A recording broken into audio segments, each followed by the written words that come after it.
ठीक है, क्लियर है। नेक्स्ट क्वेश्चन देखते हैं। S1 हमारा है, union finance ministry announced a series of concessions to trade and industry last month.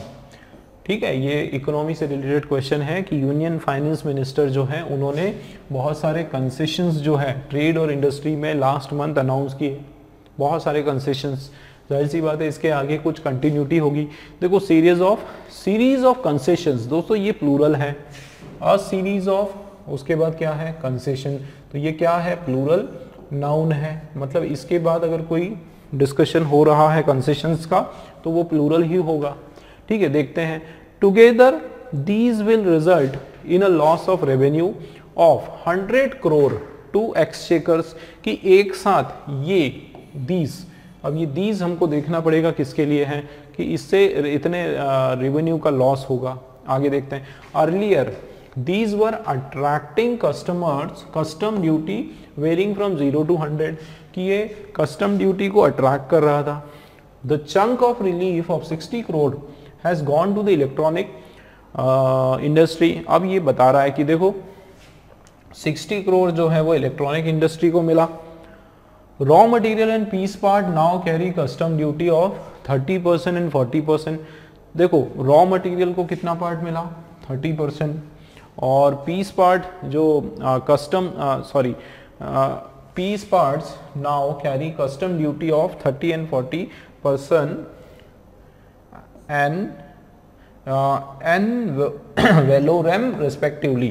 तो ये जो है रॉ मटेरियल को 30% और पीस पार्ट्स जो है कस्टम्स वगैरह उसको जो है कितना मिला, 40%, दोनों को इतना कस्टम ड्यूटी में अमाउंट मिला। अब हमको देखना पड़ेगा कि इसके बाद में क्या, यूनियन मिनिस्ट्री जो है उन्होंने सीरीज ऑफ कंसेशंस अनाउंस किया।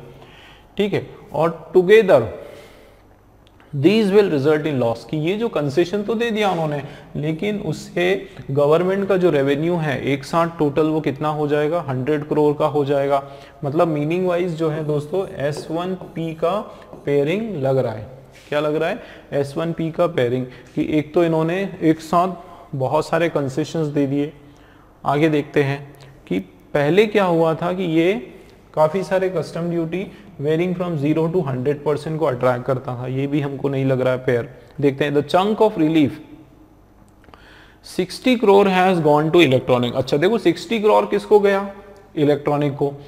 यहां पर ध्यान दो दोस्तों, देखो यहां से शुरुआत हो रही है कि 60 करोड़ जो है the chunk of the relief, chunk मतलब पार्ट, उस रिलीफ का कुछ हिस्सा जो कि 60 करोड़ था वो इलेक्ट्रॉनिक को गया।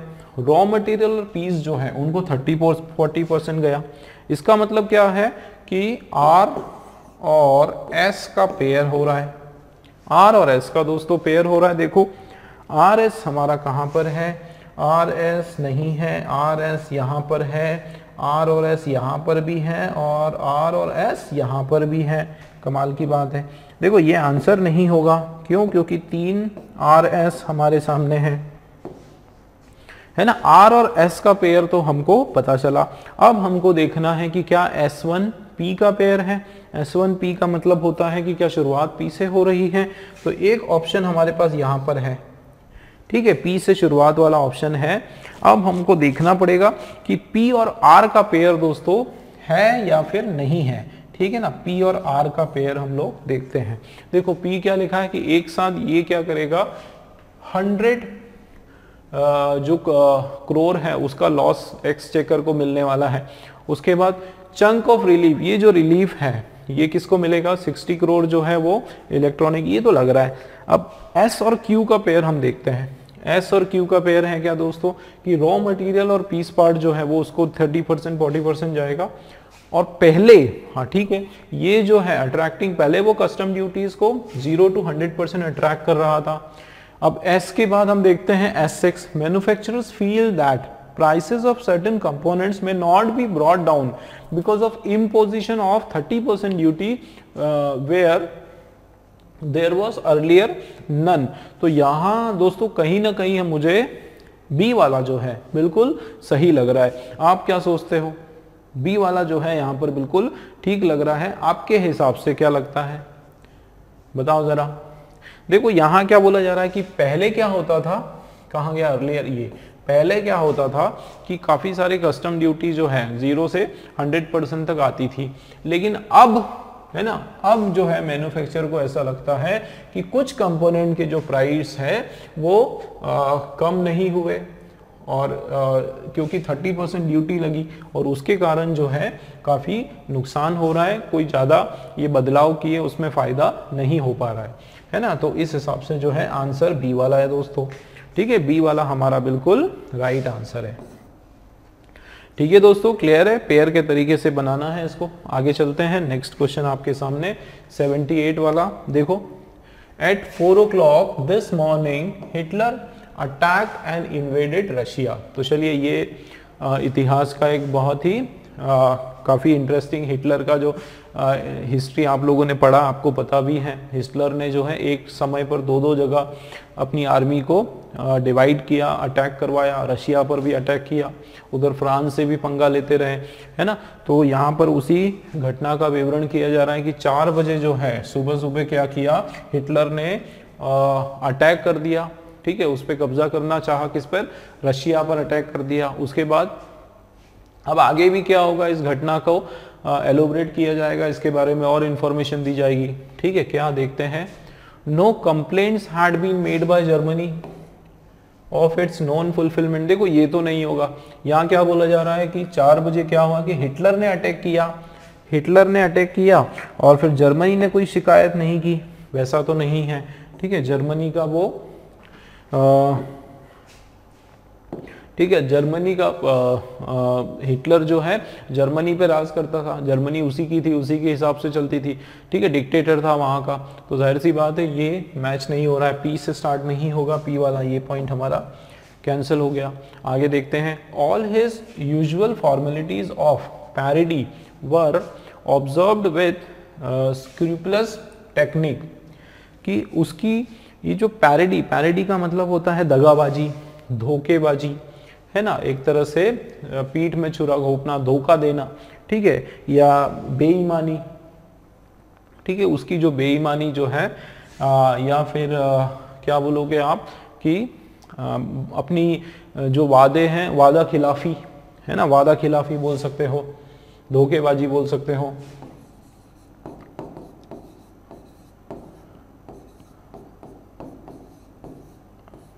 ठीक है, कुछ शुरू में कुछ और प्रॉमिस करता है, बाद में पलट जाता है। तो ये जो फॉर्मेलिटीज, ये जो सारी चीजें हिटलर करते आ रहा है, उसको बहुत ही चालाकी से, बहुत ही स्क्रूपलस तरीके से, एकदम गोपनीय तरीके से जो है उसको क्या किया जा रहा था, उसको वॉच किया जा रहा था गोपनीय टेक्निक से। ठीक है, अब ये हो सकता है। आगे देखते हैं। No one could have expected that Hitler would do it. अब वो क्या करेगा, ये हम इंपॉर्टेंट हिंट है दोस्तों।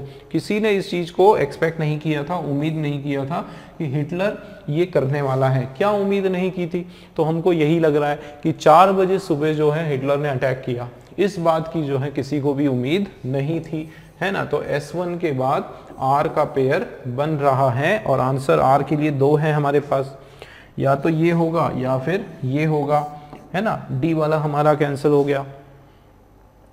अब देखते हैं R के बाद क्या होना चाहिए, या तो R के बाद Q होना चाहिए या फिर R के बाद S आना चाहिए। देखते हैं। अब देखो R में क्या लिखा है यहाँ पर कि नो वन कुड हैव, किसी ने उम्मीद नहीं की थी इस बात की कि हिटलर जो है ये करने वाला है। उसके बाद ऑल हिज यूजुअल फॉर्मेलिटीज, उसकी जितनी भी फॉर्मेलिटीज थी, है ना, जो पैरिडी, वो सब की सब जो है की ऑब्जर्व की गई, मतलब उसकी जो दगाबाजी, धोखेबाजी या इस तरह की जो चालें हैं उसको पूरा नज़र रखा गया अलग अलग गोपनीय गुप्त टेक्निक से। ठीक है, अब एक चीज़ देखो दोस्तों, यहाँ पर उसकी कोई हरकत है, किसी ने उम्मीद नहीं की थी और उसी के बारे में कंटिन्यूस यहाँ पर आगे बताया जा रहा है। तो ऐसा लग रहा है कि आर के बाद क्यू आना चाहिए, है ना। आर के बाद एस होगा या नहीं वो भी देखते हैं। A non-aggression treaty had been solemnly signed and was in force between the two countries। ठीक है, कि एक नॉन एग्रेशन ट्रीटी मतलब एक शांति की जो समझौता है वो एकदम सोलेनली मतलब बहुत ही फॉर्मली साइन की गई बहुत ही मजबूती से उसको साइन किया गया। अब यहाँ पर देखो क्या है कि किसी ने उम्मीद नहीं की थी कि वो अटैक करेगा। अब एक तरफ तो वो यहाँ पर अटैक करने की बात हो रही है सुबह 4 बजे, और दूसरी तरफ यहाँ पर कोई समझौते की बात हो रही है। इसका मतलब बीच में कुछ ना कुछ गैप है ना। इसका मतलब एस का पेयर दोस्तों नहीं है, इसका मतलब आर क्यू का पेयर आपका आ गया, और ए वाला राइट आंसर, इसको भी हम लोग कैंसिल कर देंगे, ठीक है ना। आर क्यू एस पी हमारा राइट आंसर है। इसको रीड करते हैं। देखो, no one could have expected, किसी ने इस चीज की उम्मीद नहीं की थी कि हिटलर जो है सुबह 4 बजे अटैक करेगा। ऑल हिज यूजुअल, जितनी भी फॉर्मेलिटीज हैं जो वो बाहर से दिखावा जो कर रहा था, उसको सब पर नजर रखी गई। एक नॉन एग्रेशन, अच्छा क्यों, और उसके बाद उस पर नजर रखी गई, उसको जवाब भी दिया गया, और एक ट्रीटी उसको हराने के बाद साइन की गई, है ना। और जिसमें जो है दोनों देशों के बीच में एक ट्रीटी साइन हुई। उसके बाद पी देखो, no complain had made by Germany, कोई शिकायत नहीं कर पाया क्योंकि जर्मनी उस ट्रीटी में हार चुका था, उस ट्रीटी के पहले जो है युद्ध को हार चुका था। उसके बाद आप देखो, under its cloak of false confidence German army drew up an immense strength along a line which, अच्छा नहीं, वो क्या कर रहा था दोस्तों, हारा नहीं था, मतलब एक तरफ तो वो ट्रीटी साइन करने में उलझा रहा था, है ना, दुश्मन देश को, रशिया को, और दूसरी तरफ जो है अपनी स्ट्रेंथ को बिल्डअप करने पर फोकस कर रहा था, ठीक है। तो strength along a line which stretches from the White Sea से ब्लैक सी तक, उस दौरान उसने क्या किया, अपने पावर को बढ़ाता गया, ठीक है। तो यहाँ पर उस घटना की बात हो रही है। तो हमारा जो राइट ए वाला दोस्तों आंसर है। नेक्स्ट क्वेश्चन देखते हैं, 79 वाला क्वेश्चन आपके सामने। S1 देखो क्या लिखा है, Roderick Usher has always been a quiet person who talk little of himself. ध्यान देना दोस्तों, यहाँ पर एक पर्टिकुलर पर्सन की बात हो रही है जिसका नाम है रॉड्रिक अशर, ठीक है। रॉड्रिक अशर इनका नाम है। हमेशा ये कैसे रहे, एक शांत किस्म के व्यक्ति रहे, और जो कि बहुत अपने बारे में बहुत कम बोलते हैं। अब देखते हैं और एक्स्ट्रा चीजें क्या होगी, क्या होना चाहिए pair. Many of his ancestors had been famous for their artistic and musical ability। अब देखो यहाँ पर उनके क्वाइटनेस की बात हो रही है, उनके उस क्वालिटी की बात हो रही है जिसमें वो बड़े शांत व्यक्ति हैं, अपने बारे में ज़्यादा किसी को नहीं बताते हैं, इंट्रोवर्ट व्यक्ति हैं। और यहाँ पर जो है कुछ और क्वालिटी की बात हो रही है, जैसे आर्टिस्टिक हैं, उनके एंसेस्टर्स, वो नहीं, उनके एंसेस्टर की बात हो रही है। और कुछ देखते हैं, Others were known for their exceptional generosity and charity, कि दूसरे लोग जो है वो अपनी generosity, शांत जो स्वभाव और चैरिटी के लिए जाने जाते हैं। आगे देखते हैं, Yet I did know that his family was an old one, उसका जो परिवार है वो काफी पुराना है। So I did not know too much about him। मुझे बताओ दोस्तों क्या होना चाहिए जस्ट बाद में, S1 के बाद क्या होना चाहिए। देखो यहाँ क्या लिखा है, इसलिए मुझे जो है उनके बारे में काफी जानकारी नहीं है, बहुत कुछ मुझे उनके बारे में नहीं पता है। क्यों नहीं पता है, क्योंकि ये हमेशा क्वाइट रहते हैं और अपने बारे में कम बताते हैं, जाहिर सी बात है। देखो इसके बारे में है ना ये, और इसका फिर ये कंक्लूजन। तो S1 और S का पेयर आपके सामने है, S से शुरुआत होगी दोस्तों, तीनों पॉइंट आपके S वाले हैं, ये वाला कैंसिल हो गया, ठीक है। अब हम देखते हैं SP, SR, SR, S और P का पेयर होगा कि नहीं, सबसे पहले ये देखते हैं। देखो S में क्या है कि yet I did not know that his family was an old, नहीं, S से शुरुआत नहीं, सॉरी क्या कहा मैंने, S1S, नहीं, S1S नहीं, S1 R होना चाहिए ना, क्या होना चाहिए, S1R। देखो yet I did not know that his family, sorry S ही होगा, so I did not know much about him, ठीक है। अब पेयर हम बनाते हैं, या तो SP होना चाहिए, SR होना चाहिए, दोनों में से कोई एक आना चाहिए। देखते हैं S और P होगा कि नहीं। So I did not know much about him। Many of his ancestors had been famous for their artistic and musical ability। ठीक लग रहा है। अब P के आगे क्या है, P के बाद R है, क्या P के बाद R होगा। Yet I did not know that his family was an old one। देखो many of his ancestors, काफी सारे जो ancestors हैं वो अपने आर्टिस्टिक और म्यूजिकल एबिलिटी के लिए फेमस है। हालांकि मुझे नहीं पता कि उनकी फैमिली जो है ओल्ड है। ओल्ड का मतलब होता है, ओल्ड वन का यहाँ पर मतलब है जो बहुत ज़्यादा प्रचलित है हिस्ट्री में, जो बहुत ज़्यादा फेमस हुए, ठीक है, बहुत महान हुए उस तरह से। तो यहाँ पर जो है दोस्तों पी और आर का भी आपका पेयर बन रहा है, ठीक है ना, पी आर का पेयर बन रहा है। आर के बाद क्यू होगा क्या? Others were known for their exceptional generosity and charity. दूसरे जो है वो अपनी जेनोसिटी और चैरिटी के लिए जाने जाते हैं।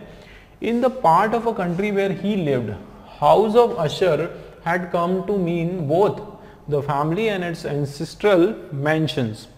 देखो यहाँ फैमिली के बारे में बात हो रही है, एंडिंग अदर्स के बारे में, और बिल्कुल यही होगा कि पहले परिवार की बात हुई, उसके बाद अदर्स का विवरण हुआ। मतलब क्यू भी जो है हमारा यहाँ पर सही है, एस पी आर क्यू।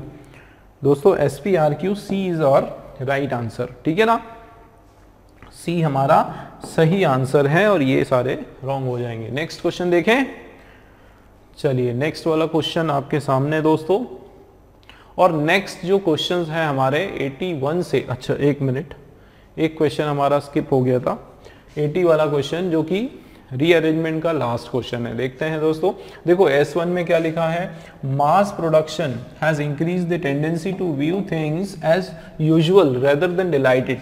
देखो किसकी बात हो रही है, मास प्रोडक्शन की। मास प्रोडक्शन मतलब बहुत ज्यादा क्वांटिटी में चीजों को प्रोड्यूस करना, उसकी बात हो रही है कि वो इसने क्या किया, मास प्रोडक्शन ने एक चीजों को देखने का जो तरीका, ठीक है, उसको क्या कर दिया, यूजफुल बना दिया। मतलब लोगों में लगता है कि हाँ अब जो है क्वांटिटी मैटर करती है, क्वालिटी कम मैटर करती है। तो ये चीज जो है उनको लगा कि अब ये यूजफुल है रेदर देन डिलाइटेड। इसमें कोई खुशी की बात नहीं है, बट ये बहुत ही यूजफुल है, बहुत ही काम की है। अब देखो मास प्रोडक्शन के बारे में बात हो रही है, इसका मतलब आगे भी मास प्रोडक्शन के बारे में ही कोई ना कोई डिस्कशन होगा। देखते हैं। These various things share nothing with the buttons except money value। तो ये जो अलग अलग चीजें हैं ये मनी वैल्यू के अलावा कुछ और शेयर नहीं करते। देखते हैं आगे क्या है। Suppose you are a manufacturer of buttons, however excellent your buttons may be, you do not want more than a few for your own use. अब देखो यहाँ एग्जाम्पल किसका किया, बटन्स का एग्जाम्पल लिया दोस्तों। मान लेते हैं कि आप बटन बनाते हो, बटन की कंपनी है आपके यहाँ पर, और कितनी भी अच्छी बटन बनाओ लेकिन आपको कुछ ही की जरूरत है, सभी की जरूरत तो नहीं है। और उसके लिए क्या करना पड़ेगा, आप खुद सोच के बताओ भाई। जाहिर सी बात है, आप मैन्युफैक्चर बटन बनाते हो तो थोड़ी बहुत अपने लिए यूज करोगे, बाकी सब मार्केट में सेल करोगे।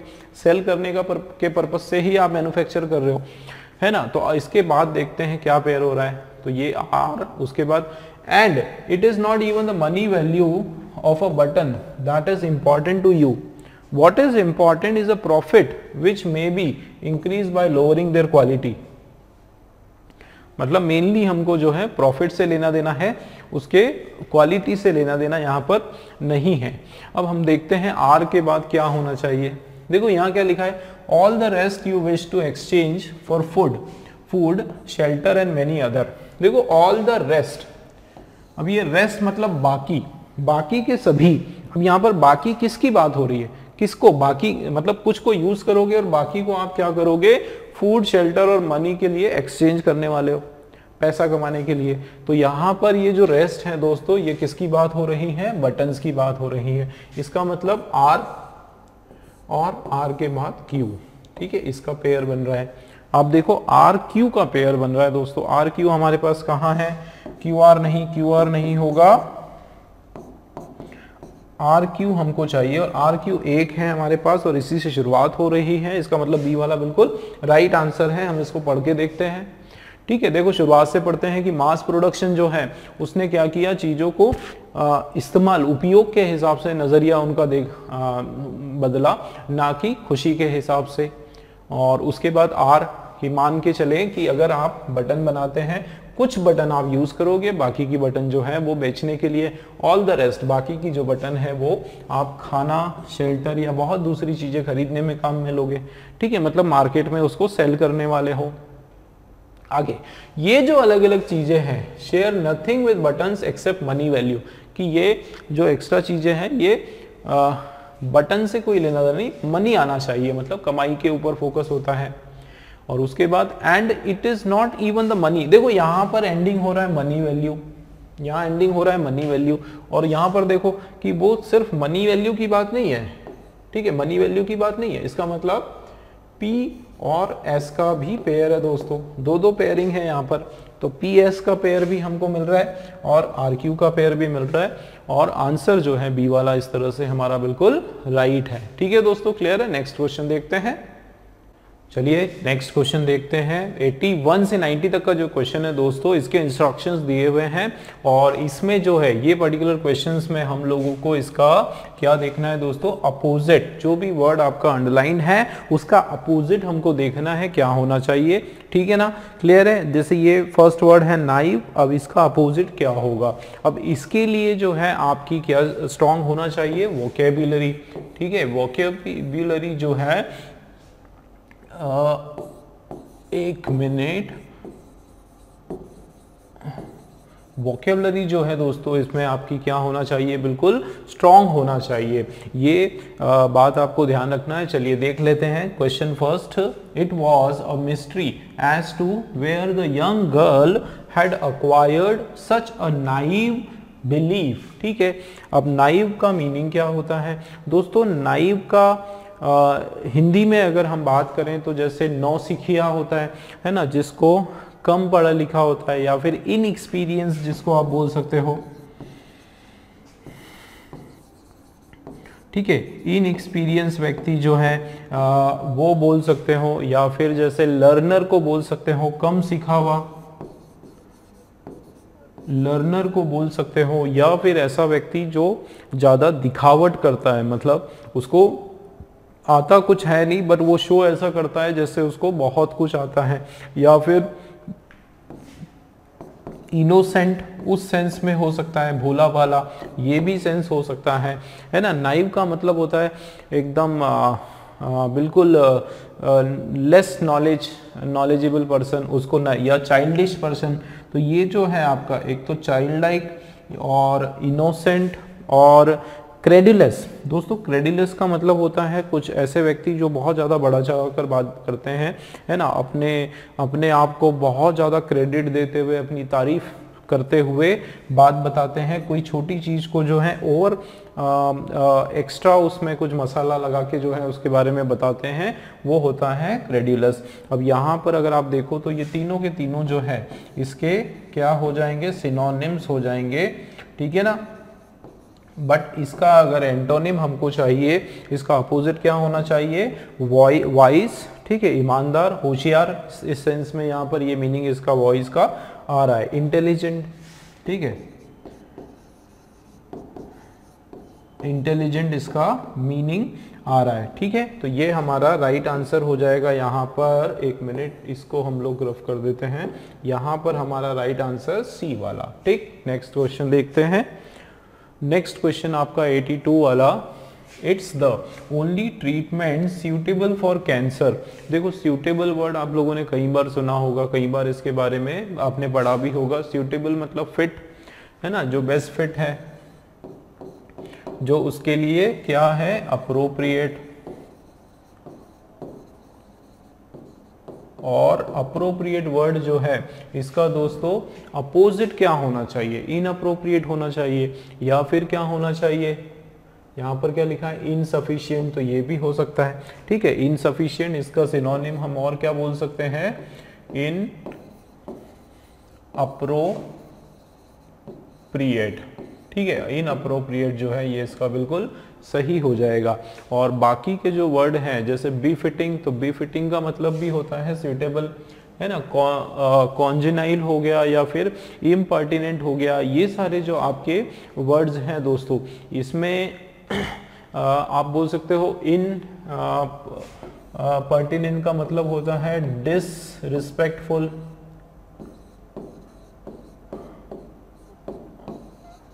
जो लोग जो है दूसरों का आदर नहीं करते, जो दूसरों की रिस्पेक्ट नहीं करते, उसको इम्पर्टिनेंट कहा जाता है। ठीक है ना। उसके अलावा जो वर्ड है कॉन्जिनाइल, तो कॉन्जिनाइल का मतलब होता है प्लेजेंट, प्लेजेंट होता है, सुहावना होता है। ठीक है।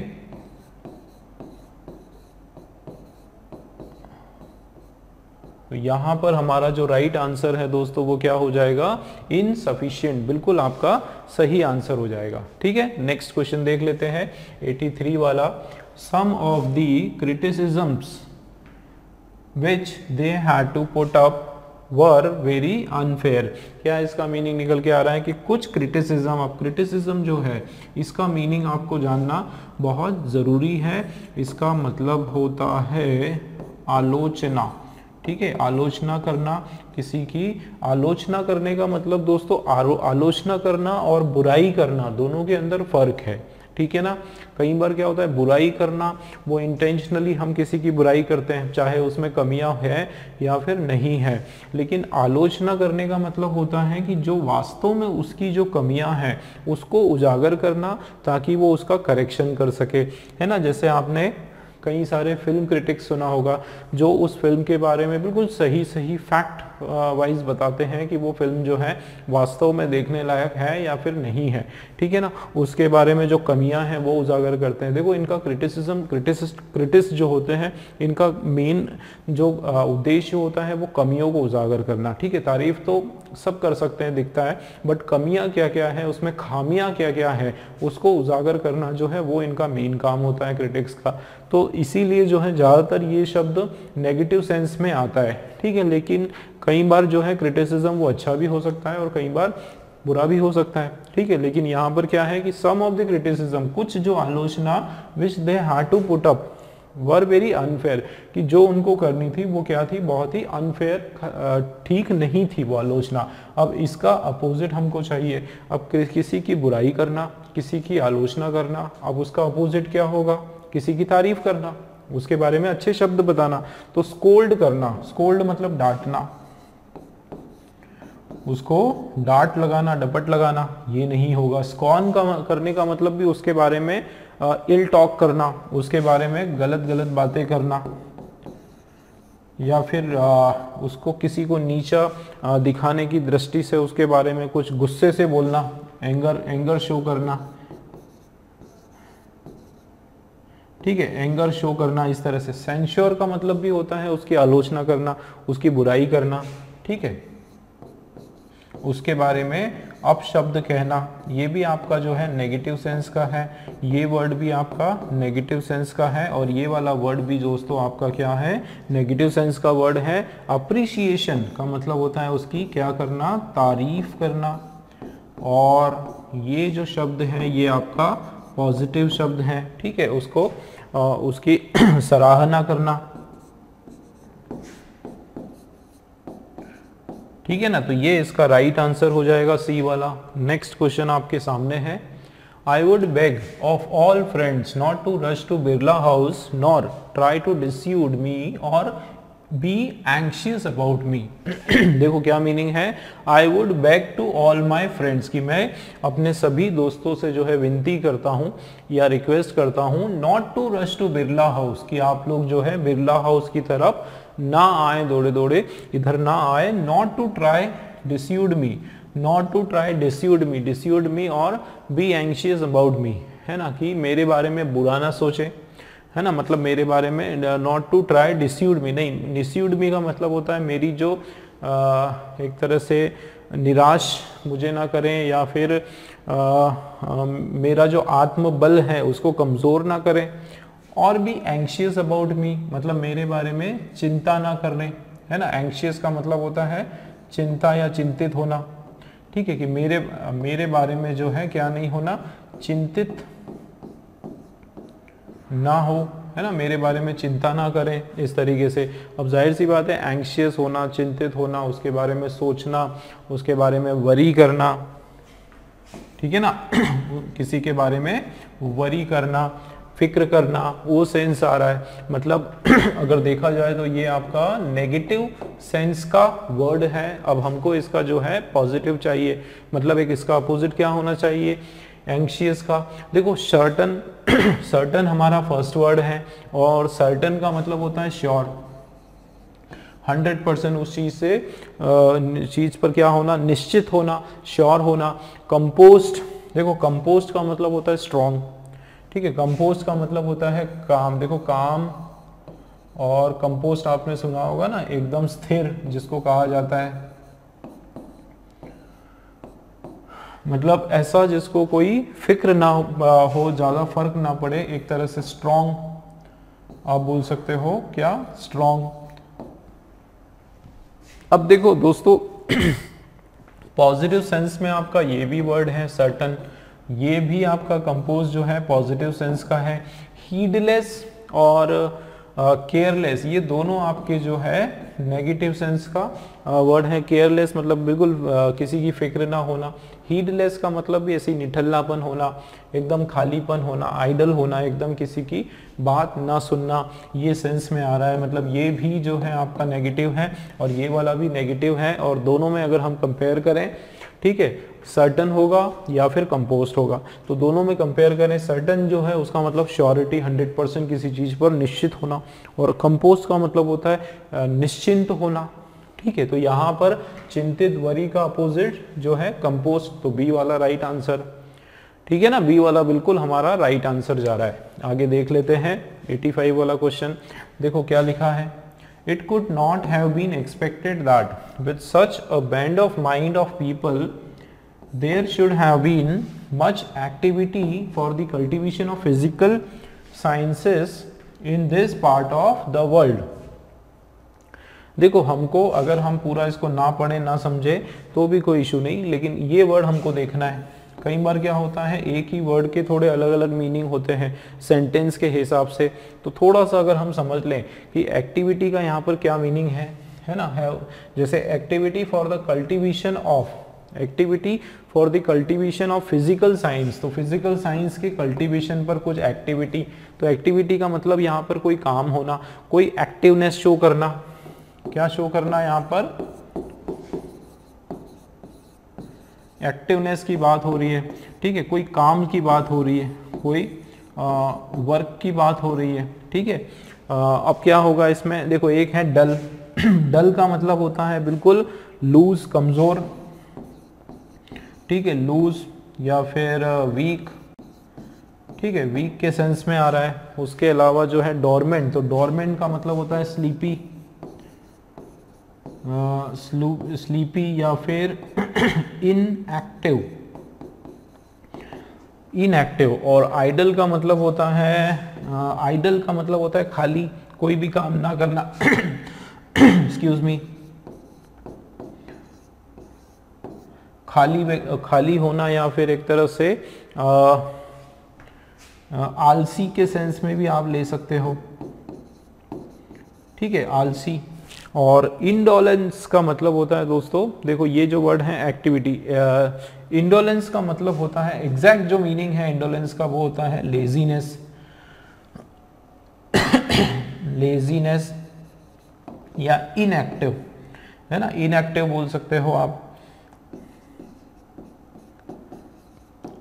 मतलब काफी क्लोज मीनिंग वाले वर्ड आपके सामने दिए हुए हैं, सारे के सारे जो मीनिंग है आपके सामने देखो क्या दिए हुए हैं, बहुत ही ज्यादा क्लोज वाले। अब हमको इसके मीनिंग के हिसाब से देखना है कि कौन सा वाला वर्ड यहाँ पर जम पा रहा है। देखो it could not have been expected that, इस बात की उम्मीद नहीं की जा रही थी, with such a mind of such a bend mind of people, की लोगों का जो दिमाग है वो इस तरह से मुड़ा हुआ है। इसका मतलब बिल्कुल लोगों का दिमाग जो है बिल्कुल अलग दिशा में जा रहा है। There should have been much activity for the cultivation of the physical science, की वहाँ क्या होना चाहिए, और ज़्यादा एक्टिविटी होना चाहिए, और ज़्यादा हरकत होना चाहिए, और ज़्यादा एक्शंस होना चाहिए in this part of world. तो यहाँ पर एक्टिविटी होना चाहिए, तो इनएक्टिविटी जो है वो आपका बिल्कुल सही हो जाएगा, ठीक है ना। तो दोस्तों ये मीनिंग भी है, लेकिन आइडल जो है वो किसको बोलते हैं, किसी पर्सन के लिए, किसी व्यक्ति के लिए, और डोरमेंट जो है वो किसी स्टेज के लिए। तो राइट जो वर्ड है वो क्या होना चाहिए, मच इंडोलेसेंस। क्या होना चाहिए, इंडोलेसेंस जो है मीनिंग वाइज बिल्कुल क्लोजली एकदम सिमिलर, इसका जो मैचिंग अपोजिट है। ठीक है, नेक्स्ट क्वेश्चन देख लेते हैं 86 वाला। Indian culture has been from time immemorial of a peculiar cast and mould. ठीक है, तो इंडियन कल्चर के बारे में यहाँ पर बताया जा रहा है कि वो इममेमोरियल है, इममेमोरियल है ऑफ मेमोरियल का मतलब होता है कभी ना भुलाने योग्य, एकदम जिसको काफी लंबे समय तक हम याद कर सके। एक अपने पेक्यूलियर कास्ट एंड मोल्ड के कारण, किस तरह से अलग अलग कास्ट और मोल्ड का मतलब है कि अनेकता में एकता का भाव किस प्रकार से है, किस प्रकार से अलग अलग जाति धर्म विशेष के जो लोग हैं, अलग भाषा बोलने वाले लोग हैं, वो एक साथ रहते हैं, एक साथ घुल मिल जाते हैं, है ना। तो पेक्यूलियर का मतलब होता है स्पेशल, ठीक है, स्पेशल या फिर यूनिक या फिर डिफरेंट, ठीक है, एकदम अपनी ही तरह का एक कोई स्पेशल। तो इसका अपोजिट क्या होना चाहिए, कॉमन होना चाहिए, है ना, साधारण होना चाहिए, जिसमें सब लागू हो। ठीक है, तो इसका अपोजिट हो जाएगा कॉमन। नेक्स्ट वाला देखो 87 वाला, the princess charming was the centre of attraction today. तो चार्मिंग देखो दोस्तों, चार्मिंग मतलब ब्यूटीफुल, ठीक है, ब्यूटीफुल हो जाएगा, और ये आपका एक पॉजिटिव है और पॉजिटिव एडजेक्टिव है। जाहिर सी बात है आपको यहाँ पर कोई नेगेटिव चाहिए। ठीक है, तो एक होता है हिप्नोटिक। हिप्नोटिक का मतलब होता है अट्रैक्टिव, एकदम जो हमको अपनी तरफ आकर्षित कर पाए, या इनचैंटिंग हो गया या फैसिनेटिंग हो गया। दोस्तों ये सारे ही वर्ड जो है इसके सिमिली हैं या फिर सिनोनिम्स हैं, सब इसके सिनोनिम्स हैं, समानार्थी हैं। और ये जो वर्ड है रिपल्सिव, रिपल्सिव जो है जो हमको अच्छा ना लगे, एकदम बेकार सा लगने वाला, इस तरह से, ये आपका अपोजिट है और यही इसका सही आंसर है। ठीक है, रिपल्सिव का जो मीनिंग होता है अप्रिय, हिंदी में इसका मीनिंग होता है अप्रिय या फिर डिसलाइकेबल, ना पसंद करने योग्य। ठीक है, सी राइट आंसर। नेक्स्ट क्वेश्चन देखते हैं। देखो, Macbeth is an abominable figure. अब एबोमिनेबल जो वर्ड है दोस्तों, ये आपका एक नेगेटिव सेंस का वर्ड है। ठीक है, और इसका मतलब होता है हेटफुल या फिर वेरी बैड, जो कोई भी पसंद नहीं करता। ठीक है, तो मैकबेथ एक ऐसा व्यक्ति है, ऐसा फिगर है जिसको कोई भी पसंद नहीं करता। ये एबोमिनेबल किस्म का व्यक्ति है, एबोमिनेबल व्यक्ति है। ठीक है, एक हेटफुल व्यक्ति है, बहुत ही बुरा फिगर है। तो इसका जो वर्ड होगा वो क्या होने वाला है दोस्तों, बिल्कुल पॉजिटिव सेंस में होने वाला है ना। पॉजिटिव सेंस का वर्ड क्या है, अट्रैक्टिव, काफी आकर्षक व्यक्ति है। दोस्तों ये तीनों जो वर्ड हैं, कौन से, अबोरेंट है या रेप्यूजेंट है या रेप्यूटेबल है। अच्छा, रेप्यूटेबल जो है ये भी रेप्यूटेशन से बेस्ड है ना आपने, और ये भी जो है क्या है, पॉजिटिव सेंस का वर्ड है। अगर दोस्तों डबल ऑप्शंस होता तो दोनों हमारे सही होते, सी भी सही होता और डी वाला भी सही होगा। लेकिन अगर मोस्ट फिट की अगर हम बात करें, ठीक है, मोस्ट परफेक्ट की बात करें, तो अट्रैक्टिव ज़्यादा क्लोज है उसके मीनिंग वाइज, कि ये एक तरह से हेटफुल और ये अट्रैक्टिव, और ये दोनों जो है अबोरेंट और रेपग्नेंट, ये दोनों के दोनों इसके सिनोनिम्स हैं। ठीक है ना, ये दोनों क्या है, इसके सिनोनिम्स हैं। ठीक, तो राइट आंसर डी वाला। नेक्स्ट देखते हैं, terrorist profess fanatical ideology. Fanatical का मतलब होता है एकदम कट्टर आइडियोलॉजी, ऐसी आइडियोलॉजी जिसमें केवल एक तरह का जो आइडिया, एक तरह की जो थिंकिंग है उसी को सबसे टॉप पर प्रायोरिटी दी जाती है, बाकी सारी थिंकिंग, बाकी जितनी भी आइडियोलॉजी उसको बिल्कुल छोटा समझा जाता है। इस तरह की जो सोच है जिसको हम बोल सकते हैं बिल्कुल ऑर्थोडॉक्स या बिल्कुल कट्टरता जिसको बोला जाता है, उसको बोलते हैं फैनेटिक। कट्टर से भी एकदम मतलब इतनी जबरदस्त कि उसके अलावा कोई और आइडियोलॉजी जो है उस पर वो नफरत करना शुरू कर देते हैं और उसके लिए कुछ भी करना शुरू कर देते हैं। आपको पता है टेररिस्ट लोगों को किस तरह से ट्रेन किया जाता है, किस तरह से उनका जो ब्रेन वॉश किया जाता है, वैसी आइडियोलॉजी की यहाँ पर बात हो रही है। मतलब एक नेगेटिव सेंस की आइडियोलॉजी है। अब इसका जो अपोजिट होगा वो क्या होगा? देखो ये बिगॉटेड, फॉरवर्ड, मिलिटेंट, ये सारे के सारे इसके सिनोनिम्स हैं। बिगॉटेड का मतलब भी बहुत नफरत भरी, फर्वेंट का मतलब भी बहुत ही ज़्यादा घृणा करने योग्य, ठीक है। मिलिटेंट आपको पता है एकदम। तो ये सब के सब जो है इसके क्या है? सिनोनिम्स हैं, सिवाय एक वर्ड के, मॉडरेट। मॉडरेट का मतलब होता है नॉर्मल, ना बहुत ज़्यादा रैडिकल किस्म की सोच, ना बहुत ज़्यादा एकदम नॉर्मल, बहुत ज़्यादा नॉर्मल सोच, एकदम मॉडरेट, ठीक है। तो उसको सामान्य जिसको कहा जाता है, ठीक है, उसको कहा जाता है मॉडरेट। तो ये इसका राइट आंसर हो जाएगा। नेक्स्ट क्वेश्चन देखते हैं, क्वेश्चन नंबर 90 वाला हमारा।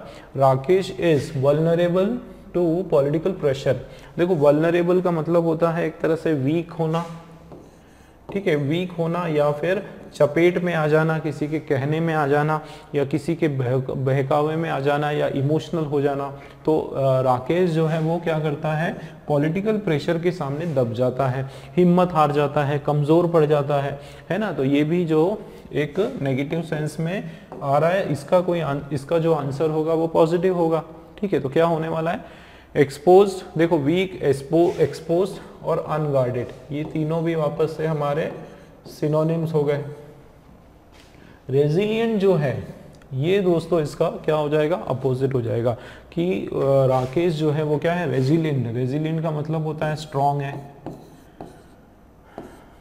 स्ट्रॉन्ग है या फिर फॉर्म है, ठीक है। स्ट्रॉन्ग है या फिर फॉर्म है, एकदम अड़िग है उस चीज पर, निश्चित है, निडर है ना, वो सेंस इसमें जा आ रहा है। तो आंसर हमारा डी वाला बिल्कुल राइट हो जाएगा। नेक्स्ट क्वेश्चन देखते हैं।